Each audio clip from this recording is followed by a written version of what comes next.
মিছিল কোথায় করলেন একটু বলুন।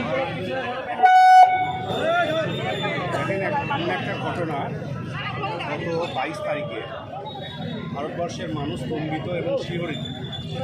কাশ্মীরের পহেলগাঁও ঘটনা গোটা দেশ স্তম্ভিত এবং শোকাহত।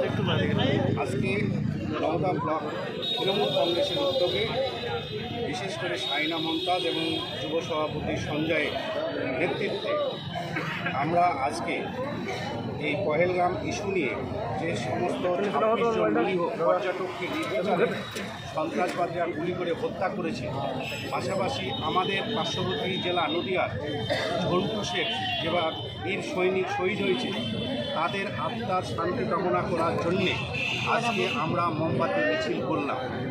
নওদার আপামার সমস্ত ধর্ম বর্ণ নির্বিশেষে সমস্ত স্তরের মানুষ এখানে উপস্থিত হয়েছিল এবং মানুষ শোকাহত। আমাদের দাবি একটাই, ভারতবর্ষের স্বরাষ্ট্রমন্ত্রী এবং প্রধানমন্ত্রীর পদত্যাগ চাই এবং হিন্দু মুসলিম ভাই ভাই আমাদের মধ্যে কোনো বিভেদ নাই। এই যেভাবে সন্ত্রাসবাদীরা জাত ধর্ম এবং বিভিন্ন ইস্যুতে বিভেদ সৃষ্টি করছে, এই বিভেদকামী মানুষকে আমরা ঘৃণা করি।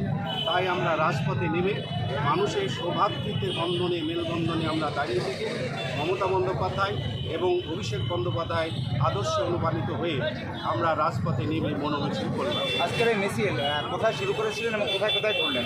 আমরা মূলত এখানে আমতলা তিকোন পার্ক কবিগুরু রবীন্দ্রনাথ ঠাকুরের প্রতিকৃতির সামনে থেকে আমরা শুরু করেছিলাম। আমতলা মসজিদ জামা মসজিদ থেকে আমরা তিকোন পার্কটা ঘুরে আমরা আবার সেই কবিগুরু রবীন্দ্রনাথ ঠাকুর প্রতিকৃতির কাছে এসে মোমবাতি জ্বালিয়ে আমাদের মিছিল সমাপ্ত করলাম। আজকের এই মোমবাতি মিছিলে আপনার কত তৃণমূল কংগ্রেস নেতাকর্মীরা অংশগ্রহণ করেছিলেন?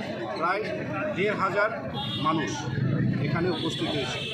আজকের এই মোমবাতির মাধ্যমে সাধারণ মানুষকে কী বার্তা দিতে চাই? আমরা তো বলেছি যে আমরা হিন্দু মুসলিম ভাই ভাই, আমাদের মধ্যে বিভেদ নাই, আমরা এলাকার শান্তি। আর বিশেষ করে ভারতবর্ষের স্বরাষ্ট্রমন্ত্রী এবং প্রধানমন্ত্রী, আমরা এই কাশ্মীর ইস্যুতে নিরীহ 26 জনের অত্যাচার প্রাণ গেল, এর বিচার চাই এবং দোষীদের দৃষ্টান্তমূলক শাস্তি হয়, এর দাবিতে আমরা মনোমিছিল করি।